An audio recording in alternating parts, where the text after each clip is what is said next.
off mute. There we go. That was embarrassing. No, For you.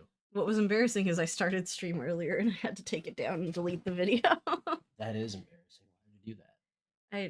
I clicked. That's embarrassing. I'm broken. You're sick. You are ill, and it's not good. He sleeps on his pillows now. You know, it's cute. He's just gonna do it anyway, whether we give him one or not. I mean, he's allowed to have a plushie, so.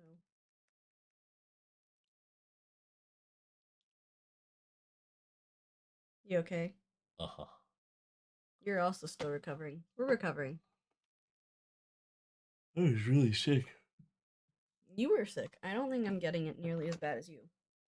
Now, don't get me wrong, I don't feel good. But I think you felt worse.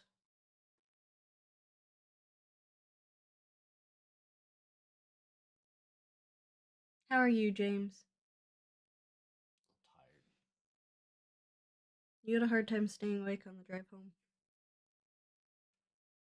Yeah. I'm sleepy. I get up early in the morning. You had to get up early this morning? Yes, I did. Early as in 7:45? Yeah. That's not early. I had to get up at 6 a.m. What time do I normally get up on weekend days? 10 a.m. That's correct. Did you go to bed at a reasonable time to adjust? I went to bed earlier. Okay, so you got the same amount of sleep. Didn't matter. Doesn't matter when you sleep till 10 either. Of course we're in a state of illness. We have a toddler. That goes to daycare. You brought home a toddler for a daycare disease. We're faring better than he is.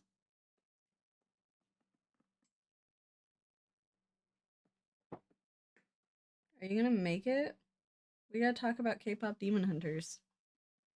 Are you gonna, like, be awake for that? Alright.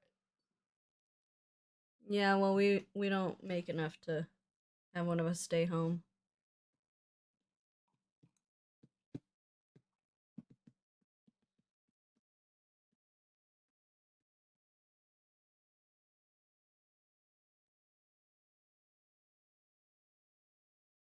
Who's ready to learn about the K-pop movie? We've still got 2 minutes. How are you guys? How are you all doing? We also don't have family nearby. So. Doing okay? Given the state of things?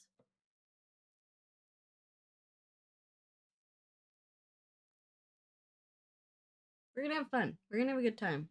James is gonna wake up. A music lesson? He brought home an instrument from Japan. He's been learning it. Oh, yeah. I can't remember the name of it, but I looked it up last time you put it in chat. I can't remember the name of it. I remember that we talked about it.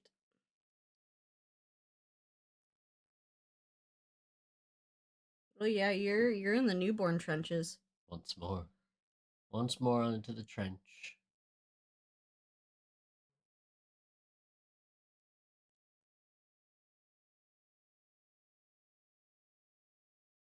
You okay, babe? I'm not gonna be keep fucking rocking me around, dude. I'm falling asleep over here. This is not helping. You rock babies to get them to sleep. It's the same thing with dads. You just give them a little movement, and they go.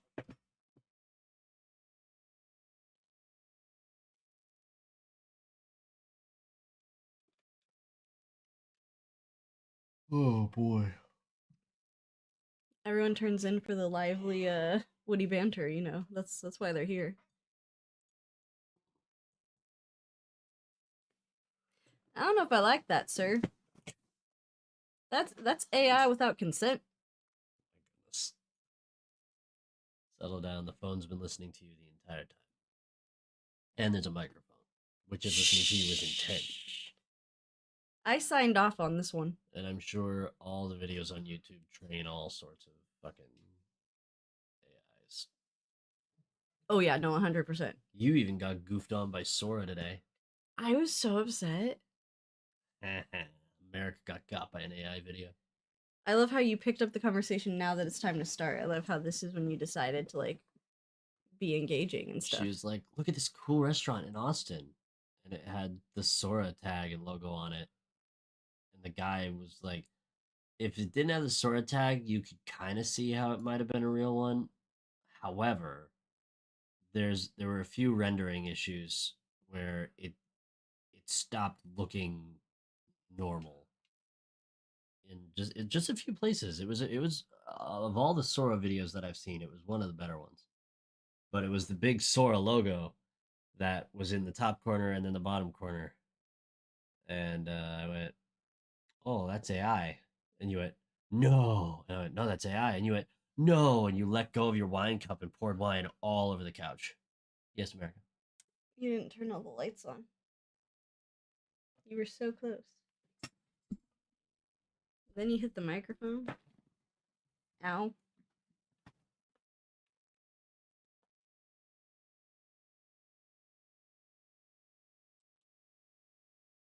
Two, three, 4, 5.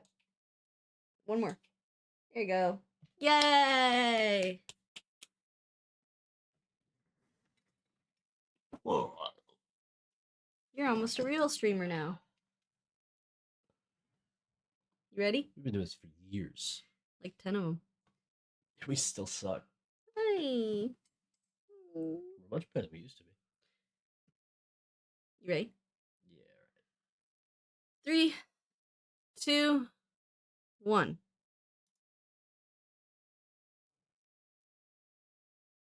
God, I hope we have content for this.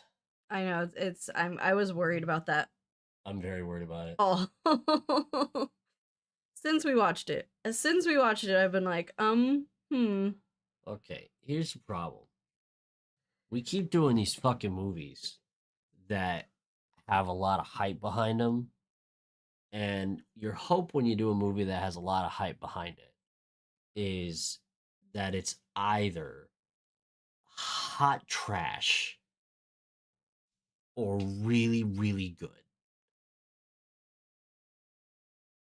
This one, I regret to inform everyone, is really good. it's ridiculously good. It has no right to be that good. It is a little upsetting how good it was. It's funny. Every song's a bop. Okay, most of the songs are a bop. It was good, guys. It was really good. Now here's the thing. This is without a doubt in my whole mind a children's movie.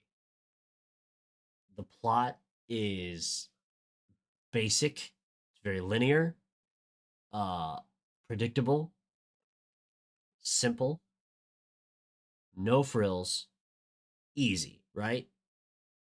Simple, good. There's a beauty to not trying to write a fucking Soderbergh or a Shyamalan movie where there's a billion twists and turns and you've got a fucking writing a knot of a plot is complex and difficult. The plot of K-pop Demon Hunters is simple. It's easy to understand.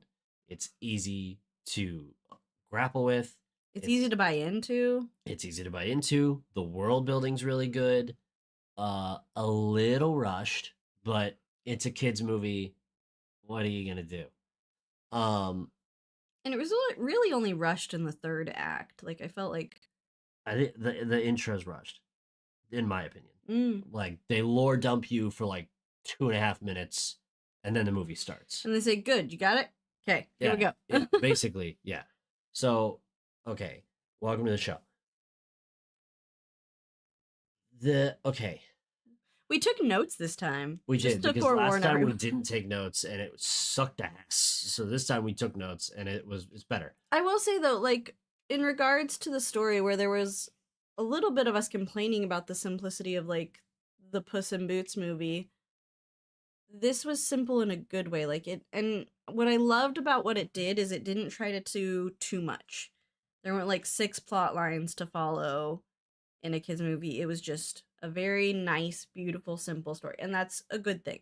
We're not saying like it's a bad thing or anything. It was just nice. It was simple and nice. The ultimate definition of brain candy. All the characters are easy to root for, including the characters who don't matter. Bobby. Bobby matters a great deal. And now. We love him. The only character that you can't root for is Celine. Celine is, in fact, the master villain of the whole movie, which I'll get to. That's next episode. You're gonna get one rant for this movie, and it's gonna be Celine. Okay, that's what you're gonna get from me, and that's next episode. And there's no resolution to that. No, there's not. But they also laid the tracks for a sequel, which they didn't need to do. This movie would have been fine as a one-off. It would have been just fine as a one-off. They didn't need to lay the tracks for a sequel, but they did, and they're not bad tracks for a sequel. You could really get something good out of a sequel to this movie. Also, kind of excited. Just a little bit. Okay. So, let's get into the weeds here a little bit. Sony Animation did all the work. Sony 2 to 15 people should have lost all of their jobs and be unhireable at production companies around the world, because Sony did all the work. They funded it, animated it, did all the shit. Cost $100 million fucking dollars, right? And then they just like sat on their hands and then sold it to Netflix for 200 grand.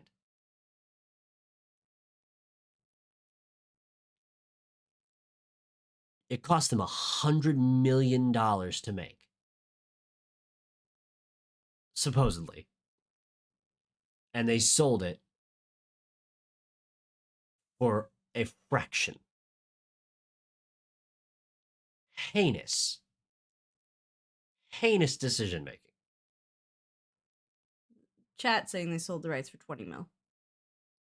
You're the one who told me they sold it for 200 grand. So where'd you get your information? I don't think I said 200 grand, but I don't remember. So hang on. Well, you were under the influence at the time, so we can forgive you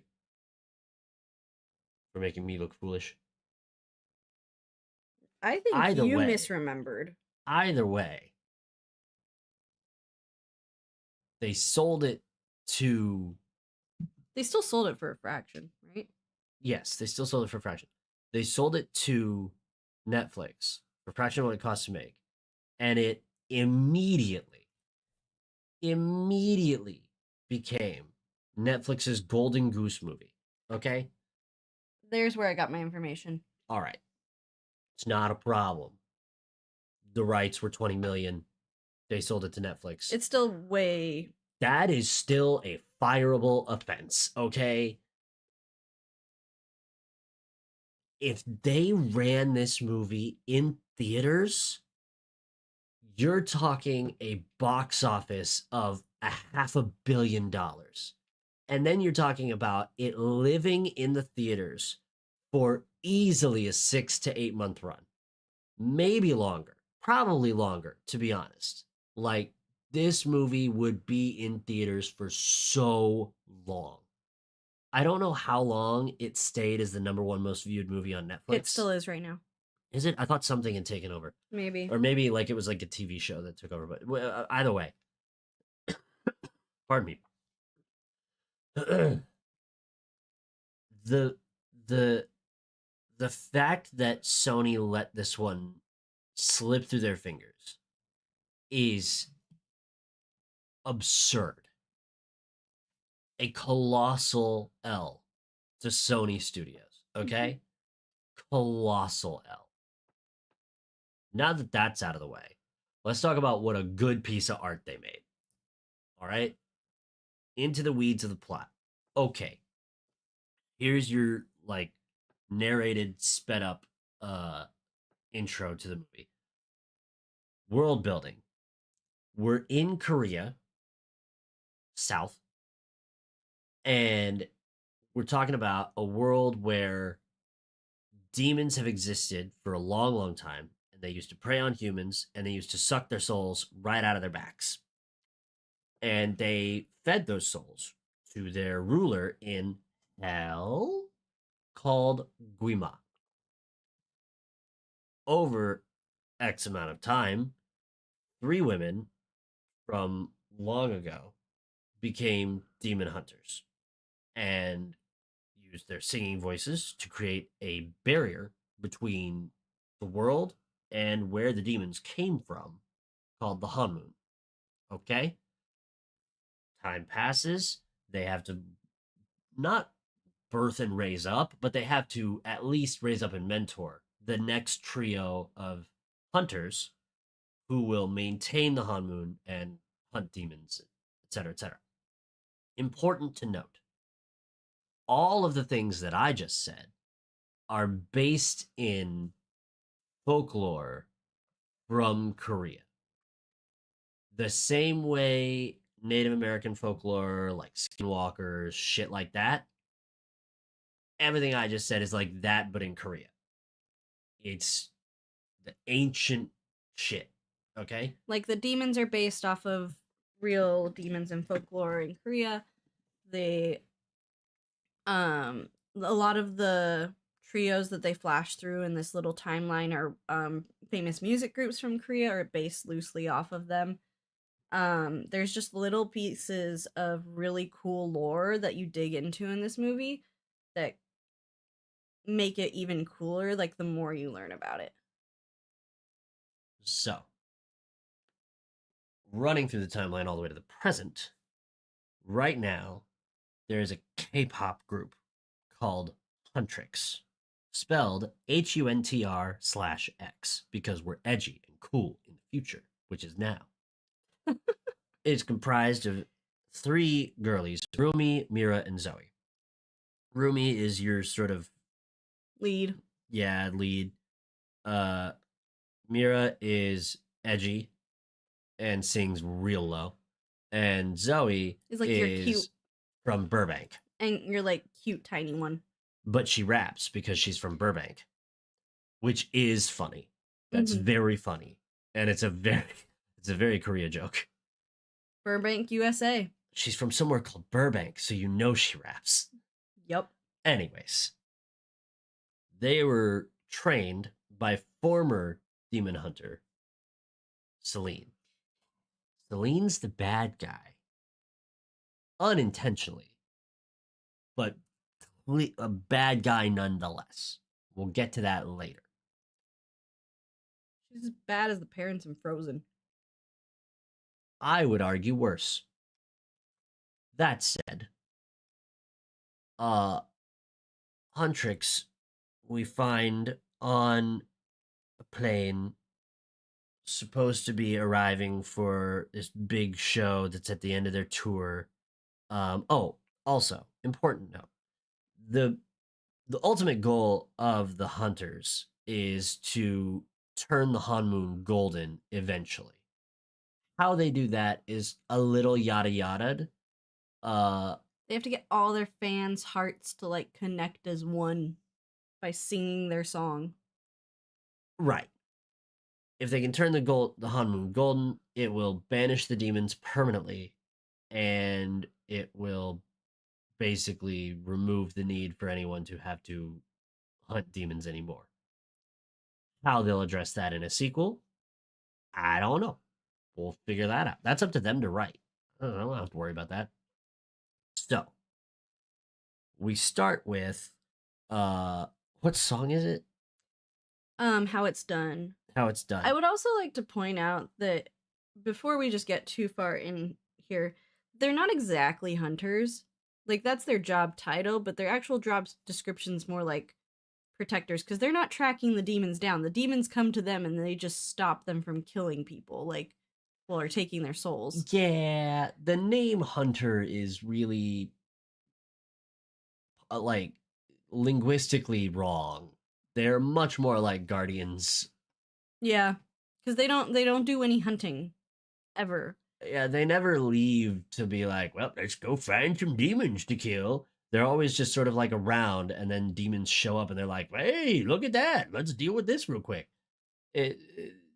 But it's a kids movie, so like that. So flying the last show on the tour, uh, their manager Bobby, whose name I will never take in vain, played by the unimitatable Ken Jeong, who we love dearly in this household, uh, is freaking out because they're supposed to go on in moments, and he's tracking their plane, and it's flying overhead Away. and flying away, and he's like, what the heck is this going on here? And the girls are having their pre-show snacks in their plane. They got a carbo load. Right, because of the choreography and everything. And the fighting the demons. And the fighting the demons and everything. And it becomes clear through some context clues that somehow the pilots and cabin crew of this plane that they are on are demons in disguise. And the hunters learn of this through the context clues, and get so mad, so annoyed because their snack time was interrupted, and so they have a fight and a song at the same time while they wait for their ramen to cook. While they wait for their ramen to cook, which is a lovely sequence. The demons destroy the plane, and then the girls just sort of fall with intent into the stadium to do their show. They call that skydiving, James. Right, but they impacted the stage at terminal velocity. Yeah, and then they were just like, time to do my K-pop dance, and then the show goes on, and I don't understand what the fuck that's about. We were showing our son the music videos today, and as I was rewatching them, I was like, you know, they don't have superpowers. They're just people. Like, they're just girls who sing really well and can fight. But they don't have superpowers, and a fall from that height should kill them. I'm assuming their voice powers mean they can hit terminal velocity and then just stop, and they're all right. It doesn't liquefy their bones and organs. Maybe only if they're singing. They have to be in the middle of a song. They have to be singing, yeah. Which is, I mean, if you're falling out of the sky, you know how the wind, the wind's going too fast, it rips the lungs out of you, like how hard it is to breathe or speak. Not these girls. Zoe completed a whole rap verse in the sky. That's true. So anyways, they land, they do their song, and I assume they had like a whole discography to sing through for the show, but we only get to see their entrance, and then they sing Golden, which is their last number. Oh no, they don't sing Golden yet because she releases it after. Their entrance and final song is the same thing, because then they go, we love you, and then the show's over. So, worst concert ever of all time. Pardon me. And the important thing to note too is this is their concert before like they have like a 2-week break, which they are very excited about. Couch. I like. God damn it! This movie's so good. I like that they showed them as like real people too. Like this is how real girls act. These are without a doubt 20-year-olds. Without a doubt in my mind. Did you bring water? No. I am in agony. This has lemon in it, doesn't it? Yes. You gotta do what you gotta do. God damn. Our remedies when we're sick are so different. Yours are way worse than mine. Burn it all with fire. Blow my nose until my brains come out. Haha. So they finally go home to their Huntrix Tower, and also, point of order. Bobby criminally underpaid. Oh my god, yeah. 3%. He gets 3%. Now, 3% of what I'm sure is something like $1 billion collective is not an insignificant amount of money. However, managing them, I feel, warrants much more. And being basically a solo act to manage them is like, dude, you gotta be paying Bobby, man. He's doing everything. He's on top of like their social media. He's getting like stuff set up at the venue. He's doing merch. Like he is everything. And they pay him 3%. 3%. Pay Bobby more. Now, that's out of the way.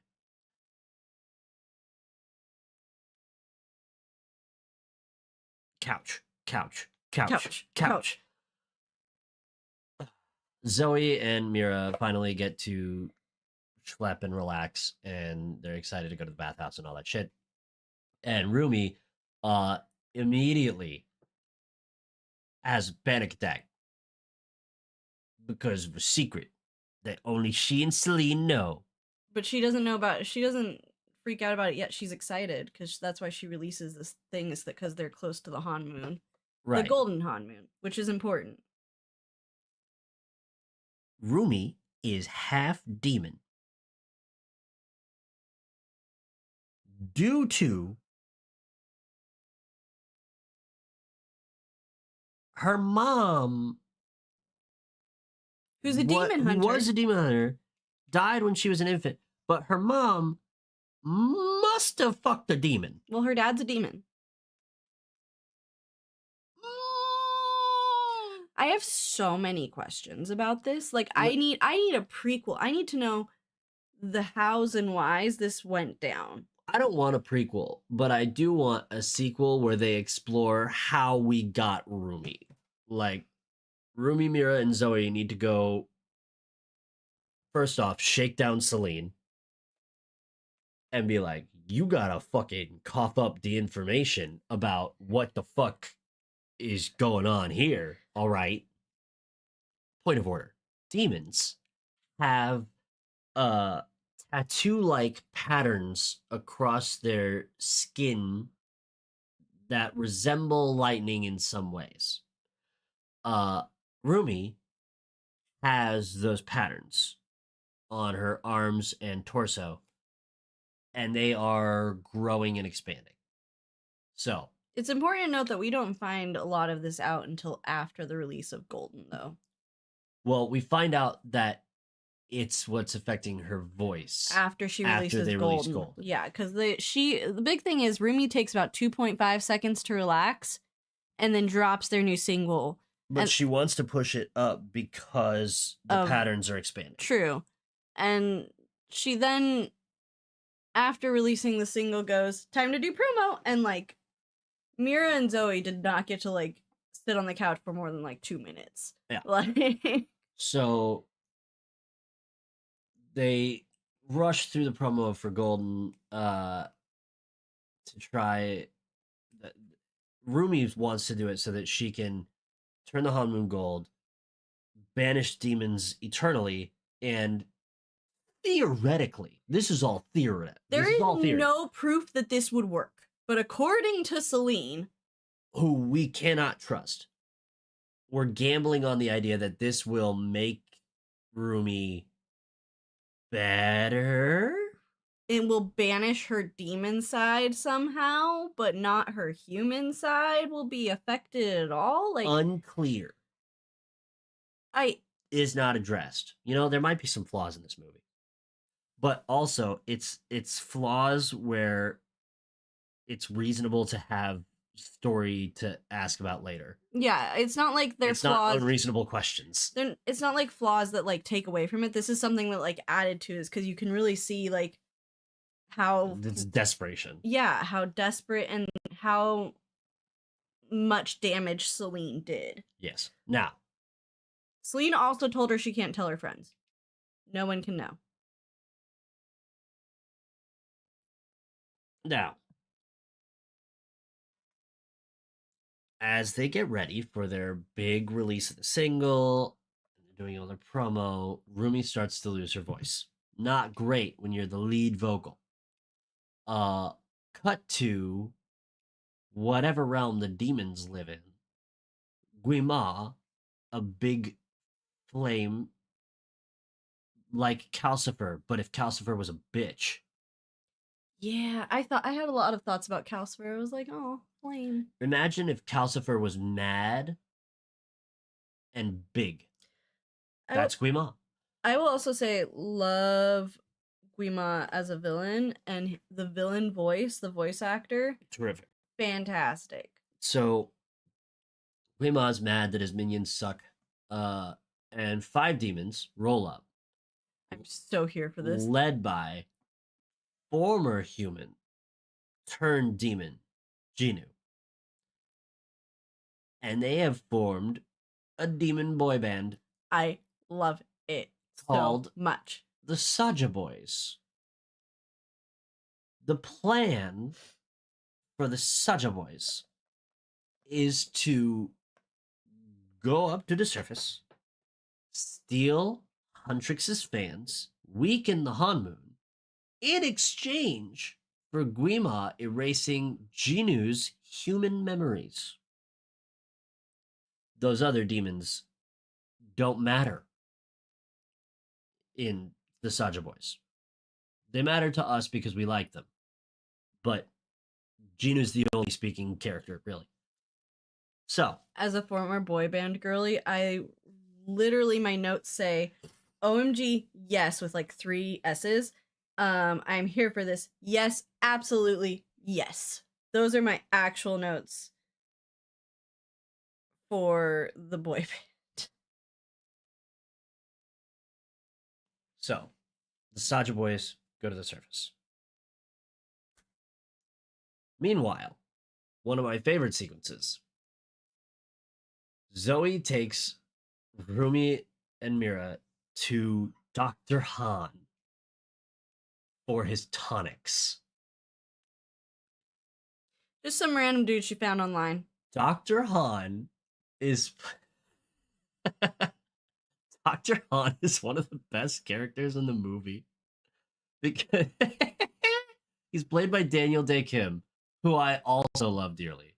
And he's like an armchair psychologist who peddles grape juice disguised as tonics. Okay?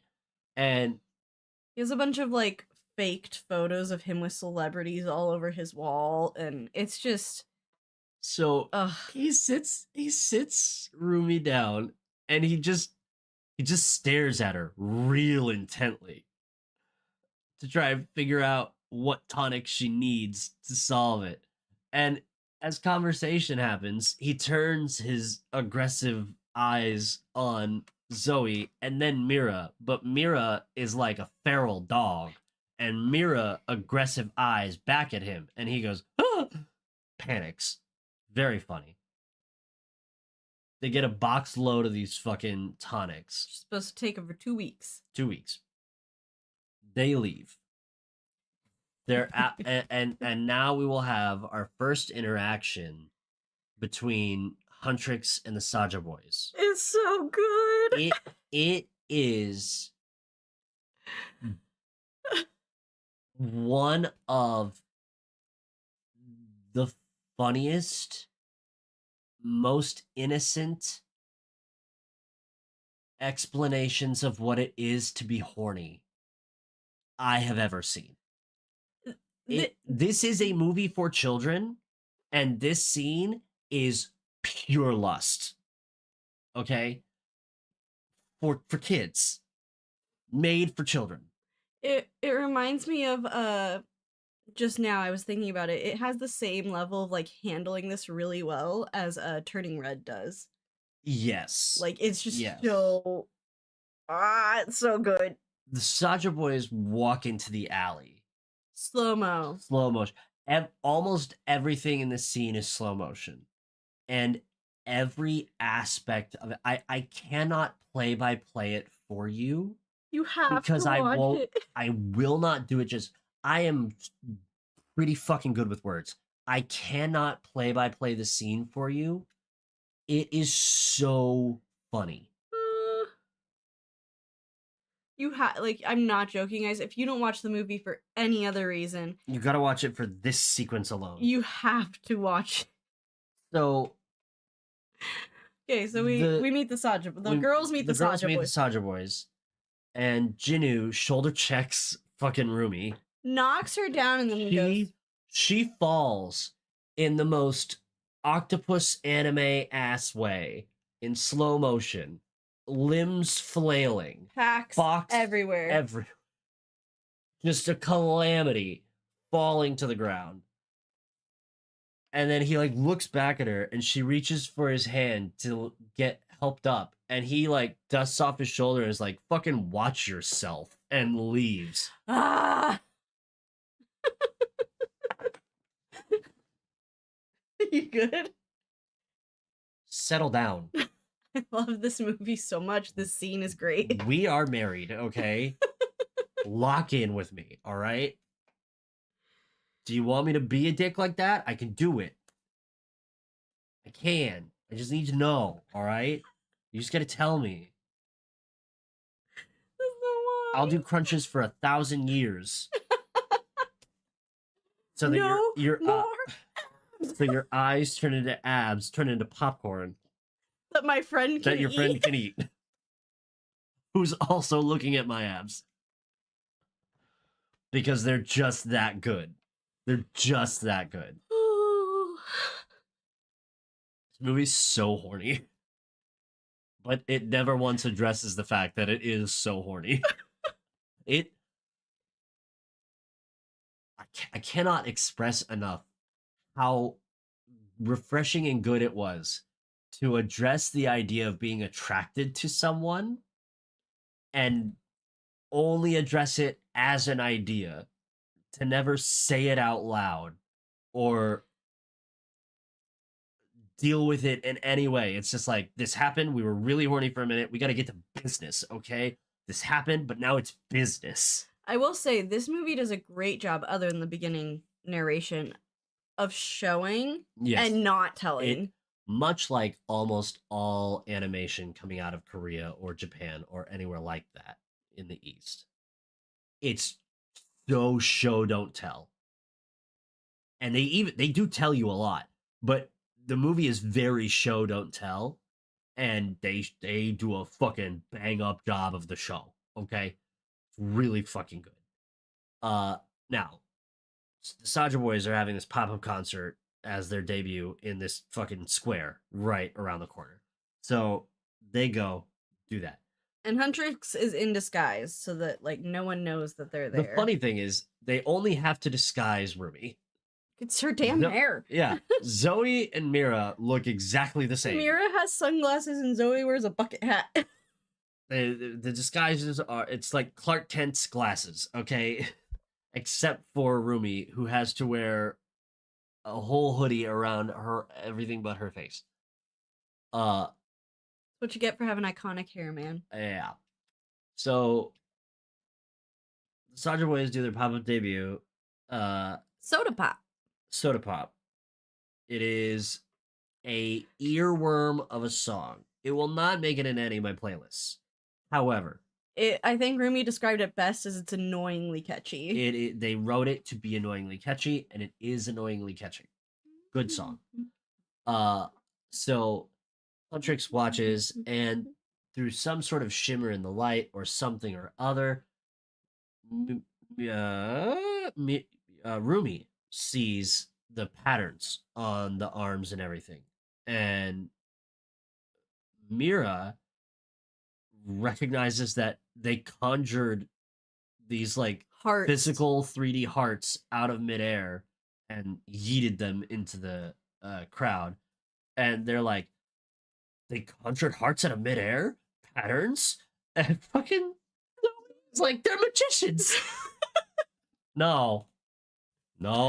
You fight demons for a living, girl. Like, what the fuck?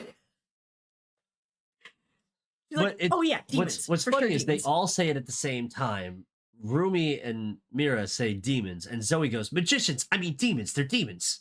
Right. Sure, 100%. So they almost fight them right there, but they decide not to. So, because it's too many people, Soulja Boys announce that they are going to be on this local variety show that night.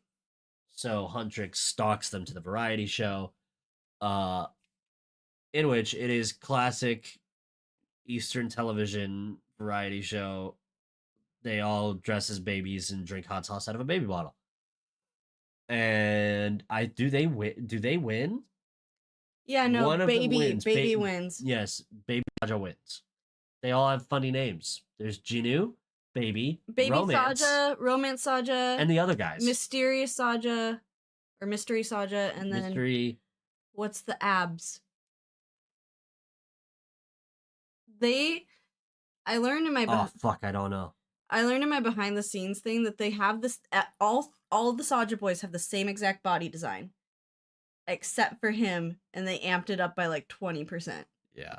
Like, there's Abby Saja. That makes sense. Abby Saja. Yep, there you go.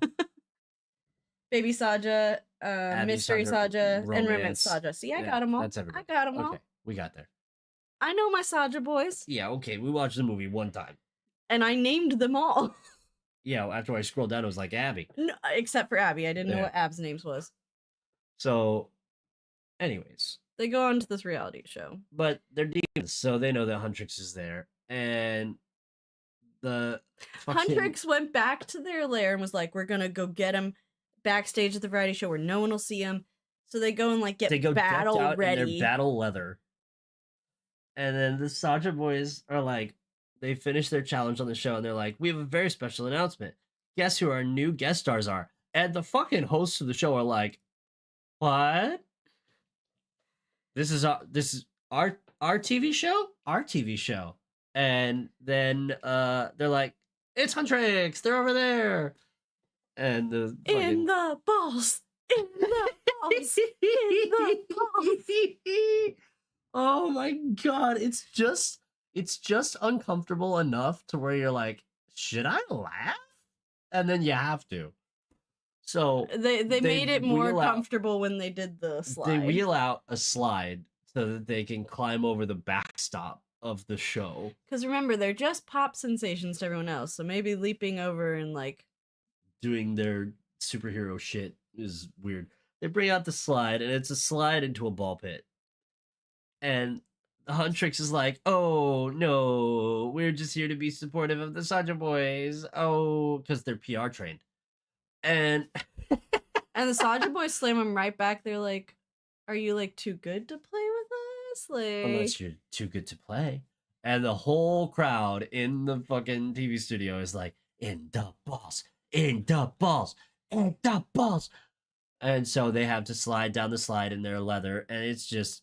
oh, is it bad? Oh, the whole is loud and squee and oh man. Oh boy. Okay. So down the thing, right? Yep. They do some other shit on the show. I don't even remember what. But the show ends and the Saja boys bail fast as fuck. Disappear out the back. And they haul ass to this, like, bathhouse nearby. Huntrix chases them into the men's bathhouse, where they have a big fight. And the Saja boys... with water demons. Yeah, the Saja boys basically unleash a bunch of water demons into the thing. Rumi takes on Jinu, leaving her friends... by herself. Yeah, leaving her friends behind, which is going to become an important thing as this movie progresses. Right. And... as they do get out, Jinu discovers Rumi's patterns because he cuts on her sleeve open, and then for some inexplicable reason helps her hide the marks from her teammates, and then just vanishes, disappears.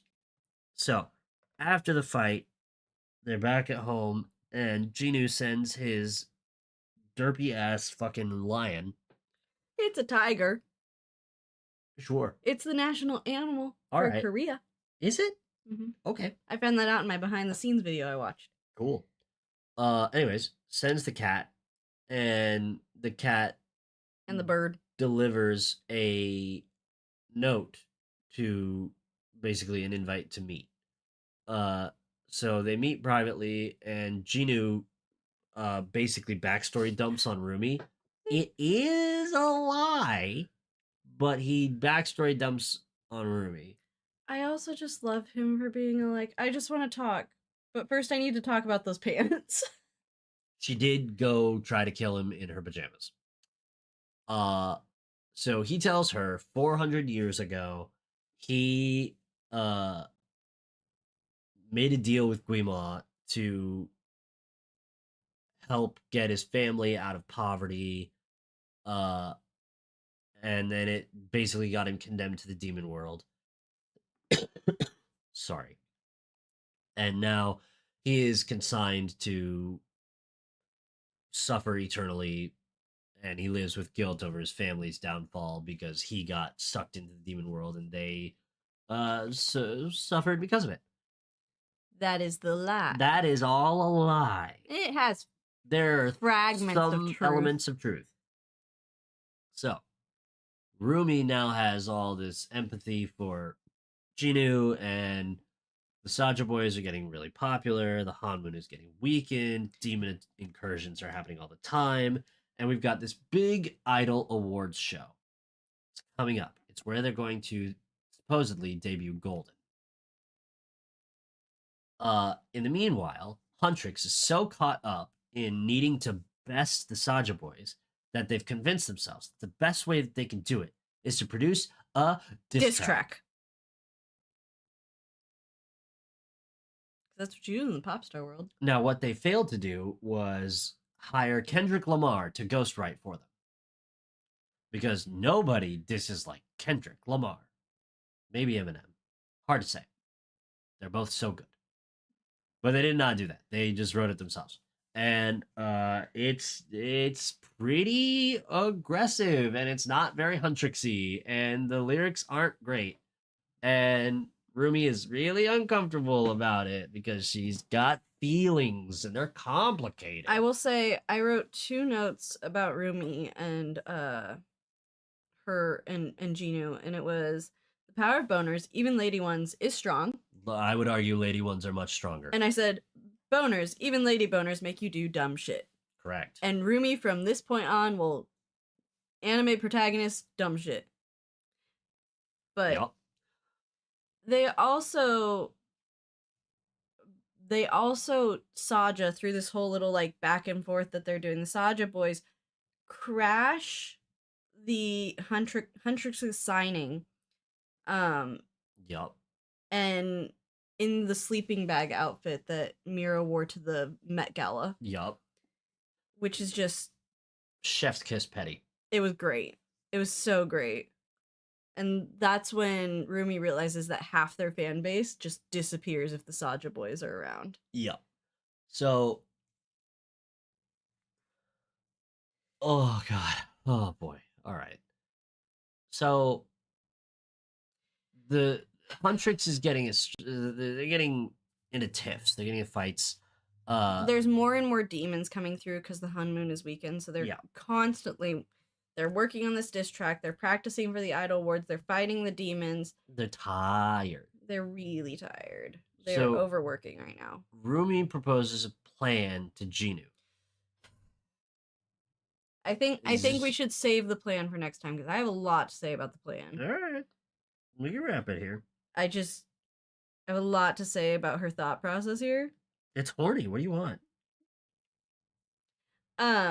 So we'll talk about the plan that Rumi comes up with for Ginu next time.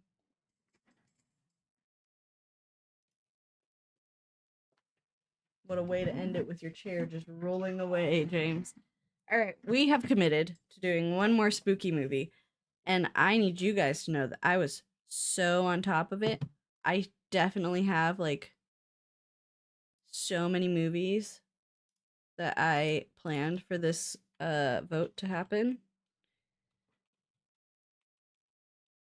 I did. I did. That is 100% a thing that I did, and I'm not Making it up as she goes along. randomly coming up with. Oh no, that's the other way. It's this way.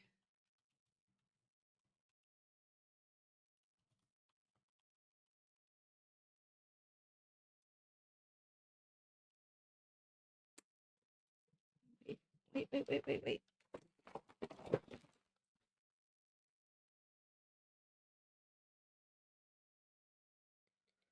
I'm gonna count it because it's one of the main Halloween costumes this year.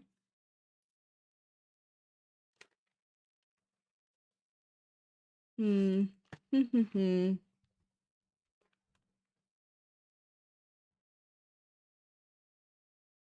Hmm. We'll do this one. I'm gonna ask for James' approval on this. No? Would you? No, we need to do something.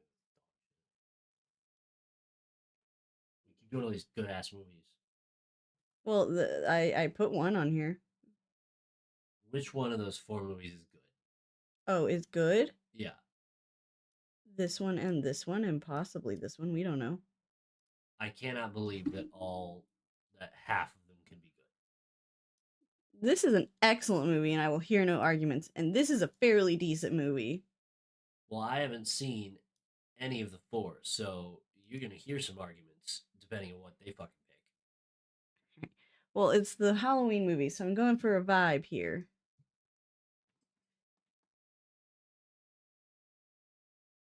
Is the vibe a movie that tastes like candy corn? Some people like candy corn.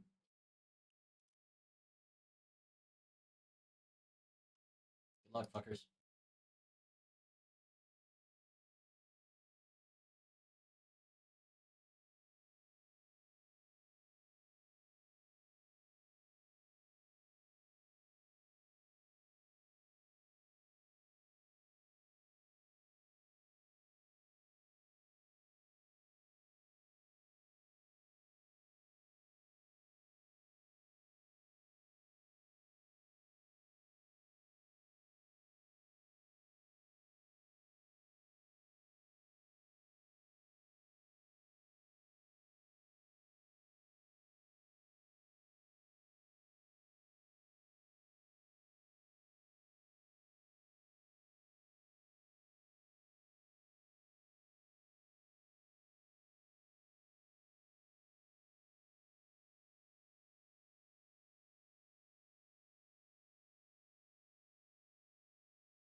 I'm gonna have the same nightmare. Okay, so there is a weird thing with me, and there's two movies that have ever done it to me, and Casper Meets Wendy is one of them, and Puff the Magic Dragon, the original animated one, is the other. Anytime I watch the movie, I have the same exact nightmare. They're different for each movie, but like I have the same nightmare if I watch Casper Meets Wendy, and then I have a Puff the Magic Dragon themed nightmare, and they are the same nightmare each time.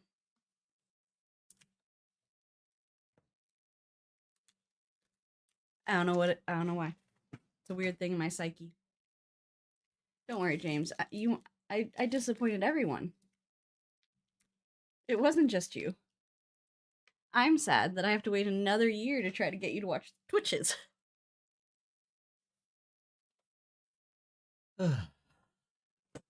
Listen, Green Gorilla was disappointed last week. They're disappointed this week. I can't make anybody happy. Have you seen the animation for the Minecraft movie? That's just scary as fuck. The Minecraft movie is one of the top costumes, the chicken jockey, for Halloween this year. That's why I picked it. And Joker's scary. He's a clown. This Joker movie is scary because A, it exists, and B, they don't tell you it's a musical. Secret musicals are scary. Listen, we have a buddy who went to see it in theaters, and he did not know it was a musical. And he was truly horrified to find that it was a musical. It reminds me of all the people that went and saw the new Mean Girls movie, not realizing it was Mean Girls the musical, and were just upset and alarmed in the theaters. Oh, you ready? Well, I have to wait for you to finish chewing your... Oh no, this is going to sit in my mouth forever. Oh, that's great for recording. I love your life choices. Cough drop. I know it's a cough drop. You don't chew cough drop. You put it right here so it interrupts everything you try to say. We're watching Casper Meets Wendy, so it's spooky. I don't watch spooky movies because I like myself. Oh, I didn't save it.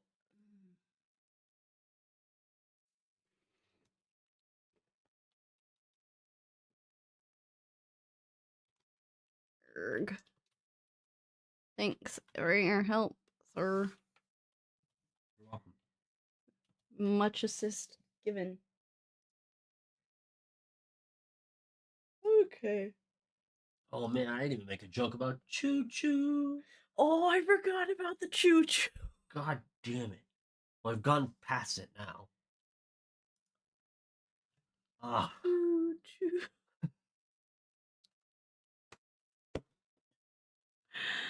Oh no, I'm gonna watch them. I'm gonna watch it again, aren't I? Yeah, you are. God damn it.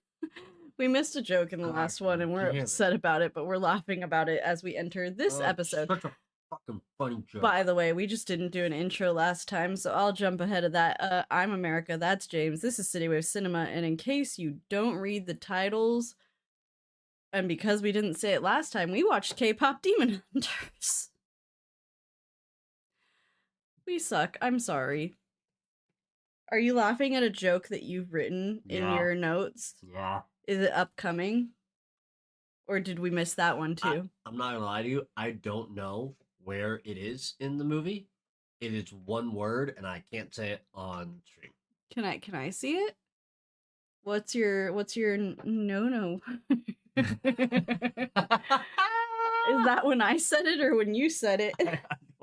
I forgot you said it too. I don't remember. Okay. This is scuffed as fuck. Yeah, we're doing great, guys.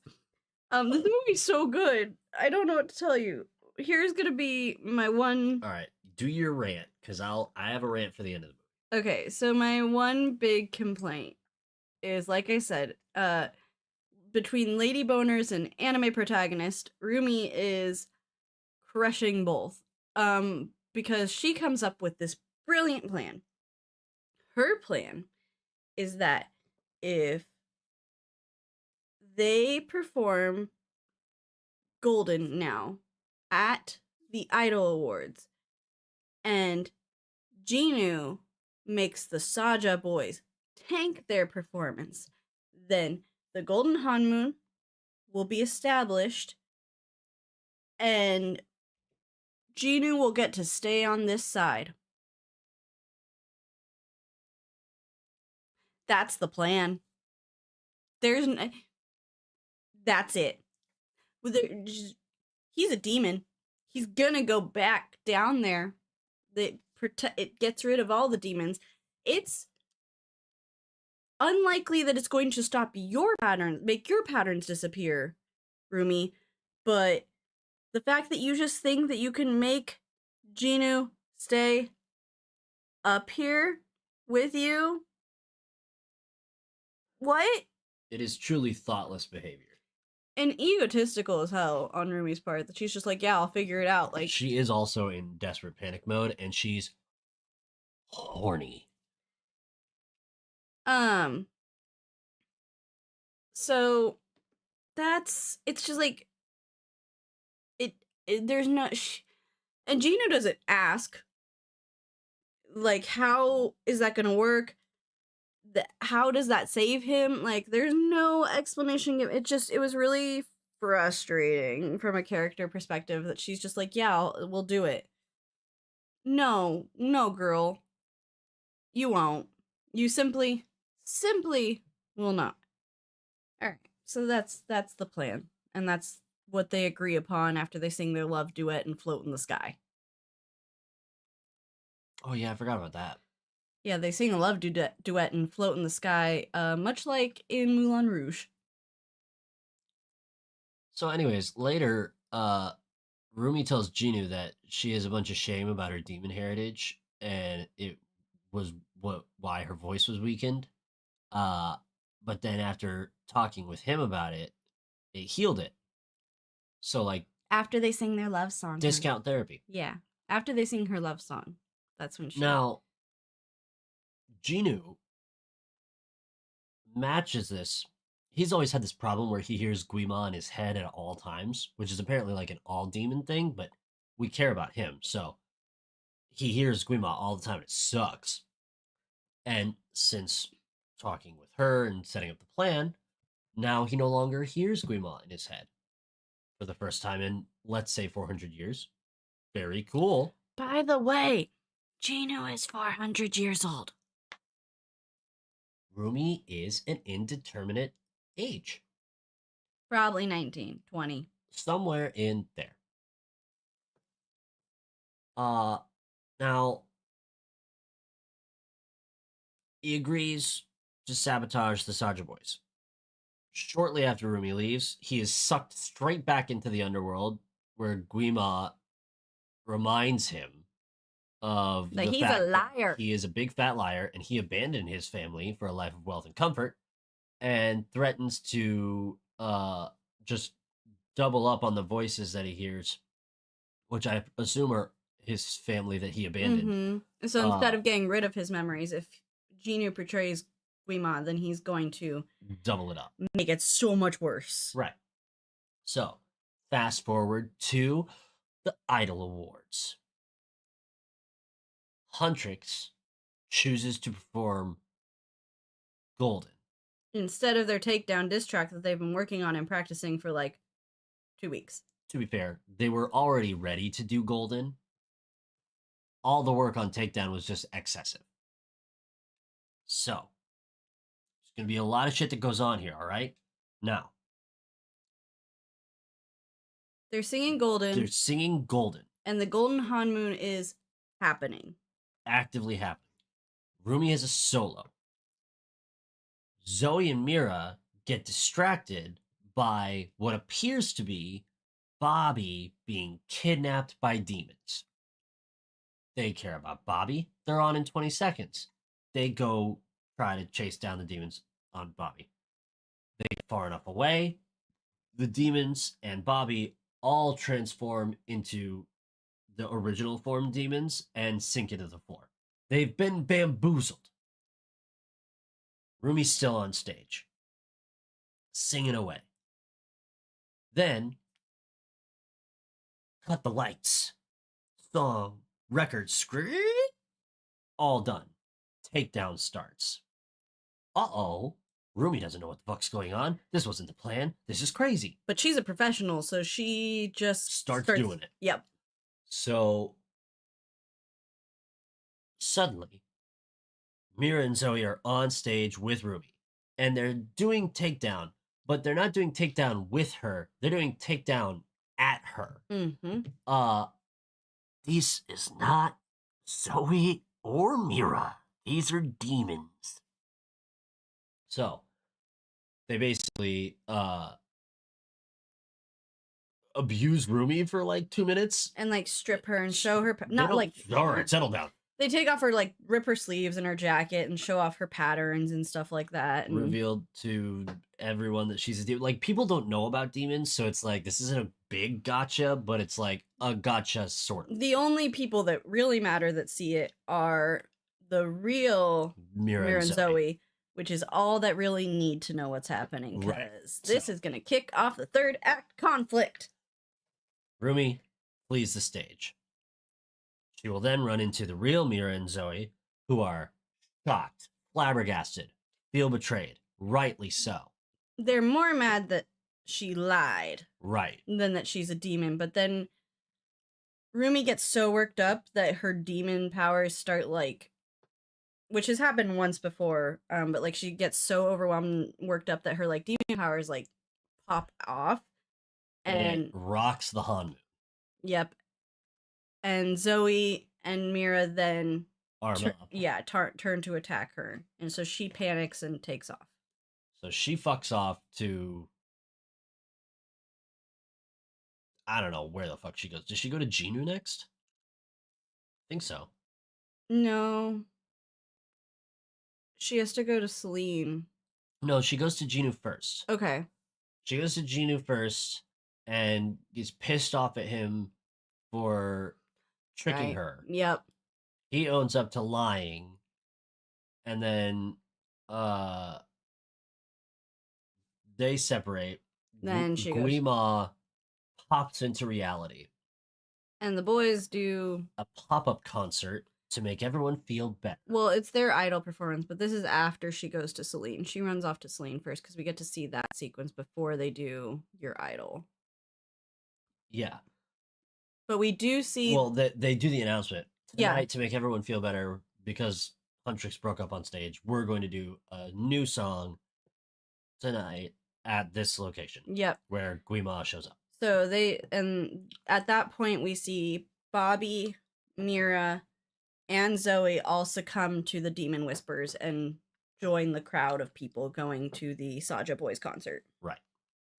Rumi goes to Celine. There we go. And Celine's like fucking out in the country or some shit. She's at the training place, which is an indeterminate location with a tree that we never really find out how far away it is, where it is. There's a lot of questions that if we get answers to, will deepen the lore of the movie and franchise. And if we don't, they will just be questions. So, Rumi goes out, meets with Celine, asks Celine to end her life because she can't deal with the shame of being part demon and having, the identity crisis. Celine goes, no, and tries to bring up the whole Frozen thing. Conceal, don't feel, don't let them in. All that, right? Which is the status quo of... She's like, well, just cover it up. Like, we can fix this. Like, just... hide our problems. No one can know. Which is what she's always just done. Rumi blows up. Lashes out at Celine for never loving her all the way. And talks shit about the Hanmoon. Yeah, she's like, if this is the Hanmoon you're planning... or I don't want to be a part of it. Right. And then melts into the shadows. She, just suddenly knows how to use her demon powers and, like, disappears through a puff of smoke. More importantly, she suddenly has demon powers beyond, like, loud voice. Yep. And So like energy bursts. she She says that fucks she's off. going to go create a new Hanmoon, is what her thing is. So she fucks off. Guima and the Saja Boys put on a show. So good. A song called Your Idol, which is a little on the nose lyrically, but it basically puts everybody in a trance, all the Huntrix fans, members of Huntrix and Bobby as well. And Rumi rolls up. Oh, by the way, the Saja Boys no longer look like K-pop boys at all. They look like demons with traditional demon hats. Well, they're technically Grim Reaper hats. Mm-hmm. They're Korean Grim Reaper hats. Yes. The American Grim Reaper wears a hood and is a skeleton. They also have started absorbing some of the souls. They're starting to suck people's souls into Guima. So Rumi shows up and just starts improving a song. Where she basically has come to terms with her persona and personality and everything. Who she is as a whole person, which in her acceptance has caused her patterns to become iridescent. And iridescent. She's like shimmering rainbow right now. So she is basically rocking up there and uses her supernatural abilities to be as loud as the people who have microphones. And her song snaps Mira and Zoe out of the trance. They roll up and continue to sing her improv song that presumably no one else knew. Reunited, they have a fight. Now, in the movie, at any given time, when they needed like just bodies to throw at the hunters, they lifted the concept of the Heartless from Kingdom Hearts. A little bit. It's not even a little bit. They look exactly the fucking same. Just this horde of like scrabbling, faceless, dark gray, blue bodies that look mildly menacing. So they have a fight. They beat the Saja Boys in the song. Sort of.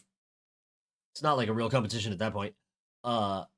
No, they're just kind of kicking ass with their new song as they accept themselves entirely, and Guima throws through the power of friendship a big beam of super zap juice at Rumi, and Genu decides he's going to have himself a character arc and steps in the way of it, absorbs the blow, sacrifices himself, has some nice words with Rumi, and gifts her his soul. Yes. Which apparently he can do somehow, despite having previously given it to Guima. Well, his soul was restored through his sacrifice, and then that is what enables him to give it to Rumi. Oh, okay. So she's got that locked in the fucking vault. Now apparently. She's got a soul sword. Oh. So they smoke a couple of guys from Saja Boys, smoke Guima, and then bing bang boom, golden Hanmoon. No, a new Hanmoon. It's an iridescent Hanmoon. Iridescent Hanmoon. Now that they've all made nice, the movie is over. They celebrate, take a little break. They take an actual proper break. They go to the bathhouse. They cry about how much they love each other. Movie's over. Let's talk about fucking Celine. You go first. You clearly have some things to say, and then I will. My only thing to give it to Tina Goldstein. My only thing to say is both Rumi and Celine and their little exchange, in some way or another, talk about ending Huntrix. Now, what we've learned through the established lore is that it takes 3 powerful vocalists, female vocalists, to make the Hanmoon work. There's always 3. So they literally can't do it without Rumi, and Rumi asks Celine to take her out. And Celine at some point says they can handle it. Like, no, they can't. They need her. Like, what the fuck? It's one tiny bit where it's like through emotions, and I understand that both these characters having a big emotional moments right here, and so like it's realistic that they wouldn't be thinking clearly. But it's one of the other little tiny nitpick things that I have with the story. But again, it's not like I'm actually upset at the story. I'm upset at the characters for acting the way they would in this situation. Like, they're real people. It makes me buy into the world more. Like, I'm not mad that the writers wrote it this way.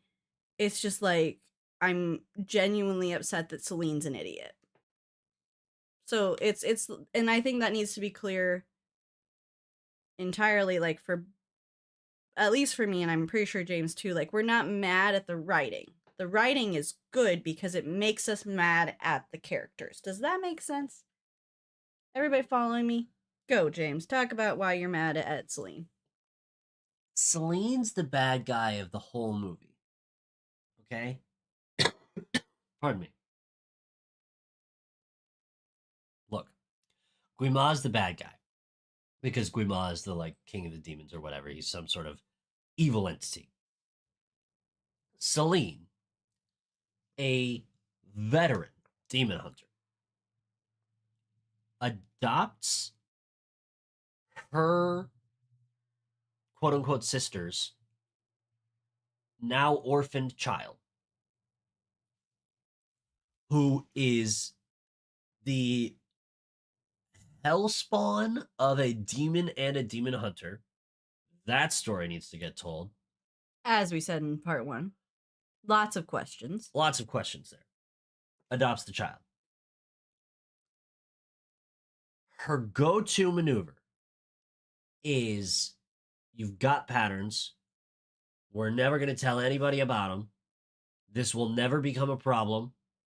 This will never have untold consequences.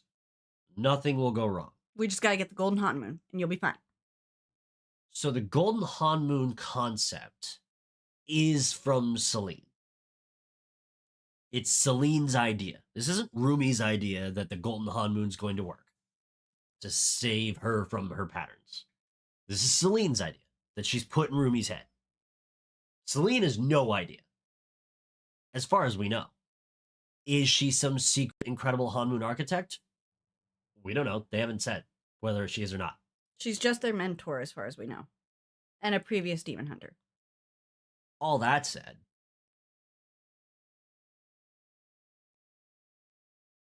it is so damaging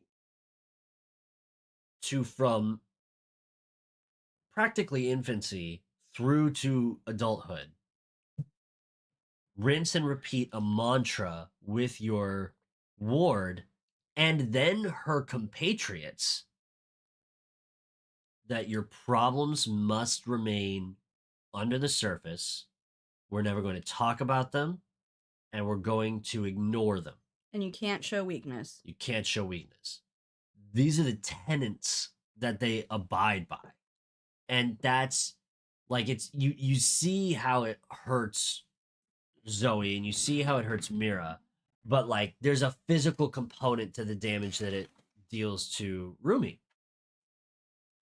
Now, it's not explained directly why her patterns start expanding. That's another question that there is. But they do, and that's the driver of the plot. So,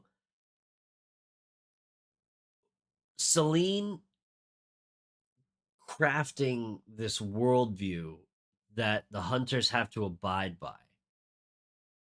is true villainous behavior.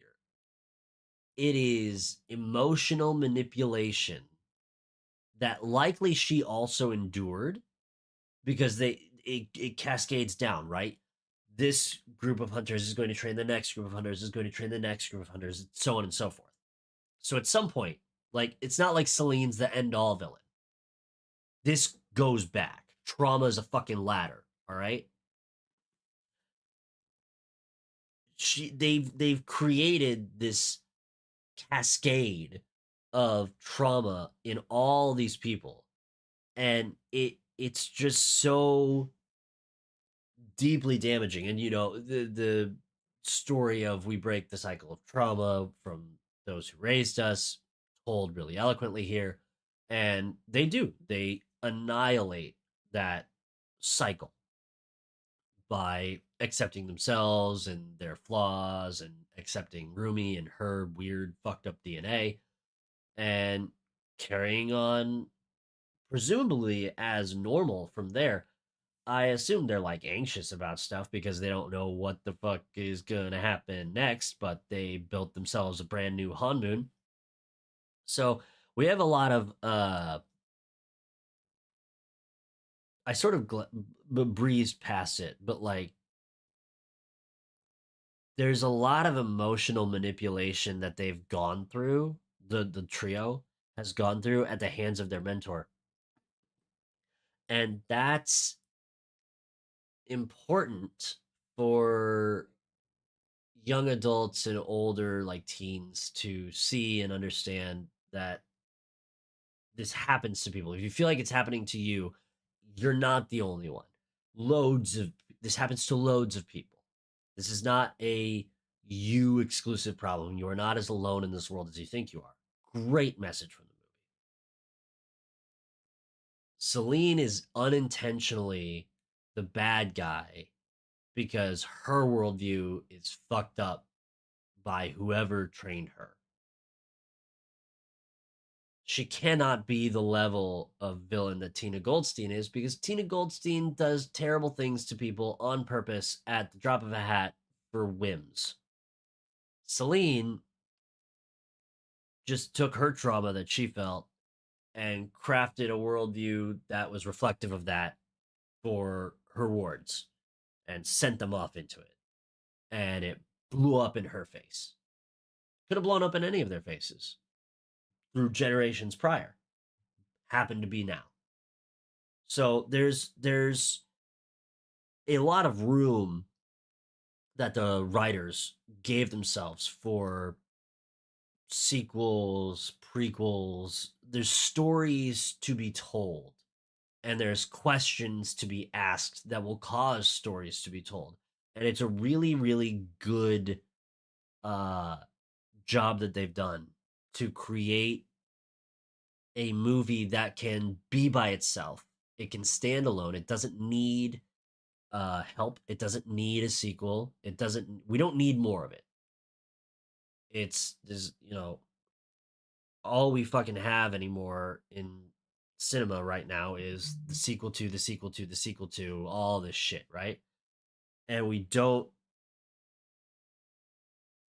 have that in the case of K-pop Demon Hunters.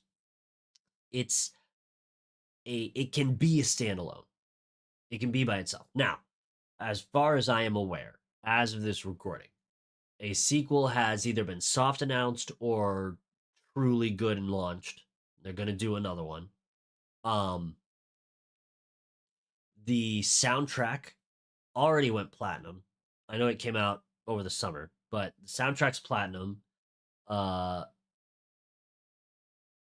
the voice cast of actors tremendous. The singing voices are all established acts that exist already, and they will presumably carry on being the singing voices in the next film. Because if you think they're gonna make the next one and it's not gonna be a fucking musical, you're out of your mind. So to wrap up, because we sort of like we talked about it a little bit while it was happening, but like the third act of this movie is like really condensed. And it's not condensed in a way that feels bad because they did such a good job on the setup for it. Which I guess goes to show you can have a third act that's compact as long as you've done your due diligence in the first two acts to set it up so that it's not unsatisfactory. So, third act's real compact. But this episode is going to be real compact too because we worked through the first two acts in the first episode. there's so much that we can do in this universe because there's so many unknowns. We don't know what the nature of this new Hanmoon is and whether or not it's demons are going to be able to get through or what. We don't know what the next interaction with Selena is going to look like. We don't know how much they're going to fucking pay Bobby to deal with them. Uh, we don't know what they're going to do now that Rumi has Jinu inside her sword and what that means. And that is a fact stated in an interview with Netflix. The writer said that Rumi now has Jinu's soul in her sword. Uh, so he will exist, presumably in some form or fashion, in the next movie. Jinu will be in it. So, we're on the way to what I hope is a equally as good movie to follow this one. It's probably not going to be as good because sequels so rarely one up the movie that they spawned from. Especially on Netflix. But there is a chance if the same team gets back together, they can crank out another diamond. I will say, like, I don't know if you mentioned this, that we've been playing the music in our house pretty much since we watched it. James is more unwilling than the other two people that live in this house. I need to be so clear. I have no problems with the music. The music's fine. K-pop is not in my regular listening cycle. I have nothing against it. Grand, terrific. Listen to it all you want. Our son likes the music. Our son likes the music. Yeah. His favorite song is Takedown. I'm not going to add it to my playlists, but I'm not going to skip it when it comes on. All right? Like I downloaded it all. Yes, you did. I halfway through the first song I wrote a note that was like, this is going to play in my wife's car for forever. Yeah. For the rest of time. I'm going to be 70 years old. We're going to be listening to the fucking soundtrack from K-pop Demon Hunters. So, highly recommend. Very good movie. Brain Candy if you're a little older.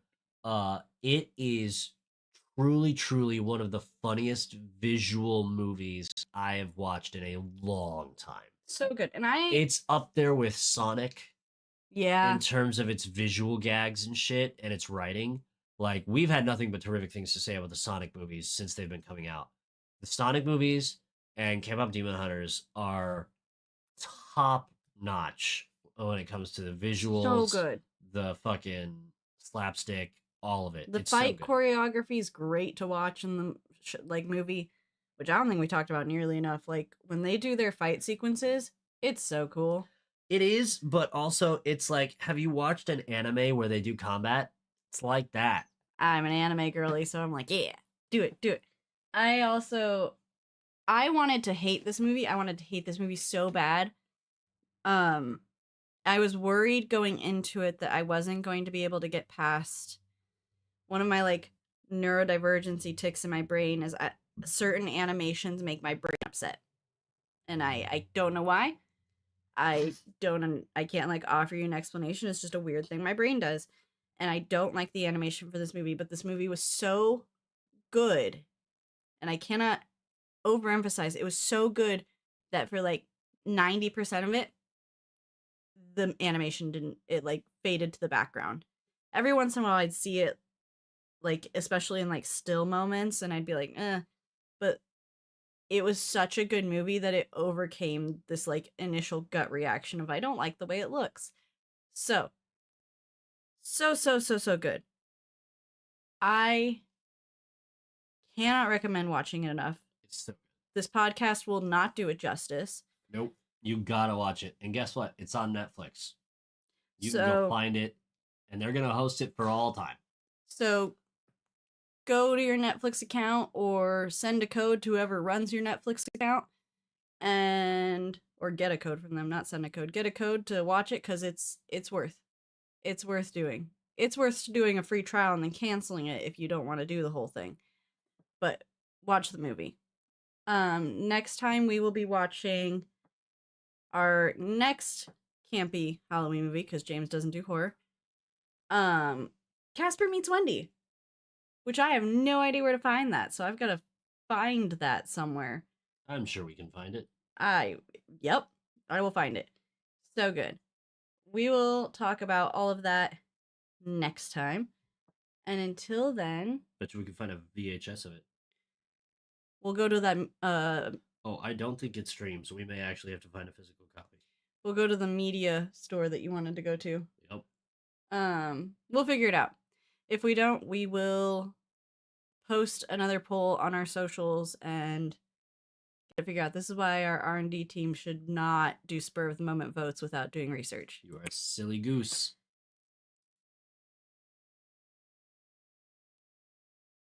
All right.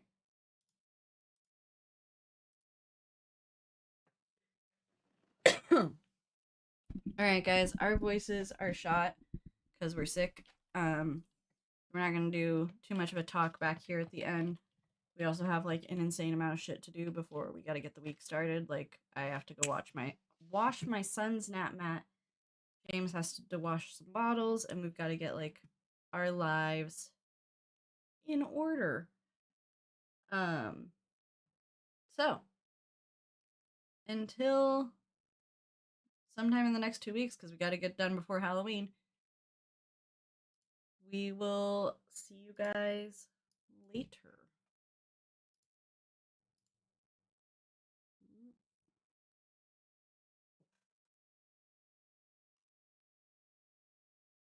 There you go. Click it. Click it. There it is. You did it. I'm so proud of you. Gold star. Imagine if it just had no signal the whole time. I would have cried. Sorry, we got an alert I from might have shit my pants. we got an alert from Streamlabs that our mic was muted and we had no signal. That would have been bad. Someone would have told us, but that would have been bad. Bye.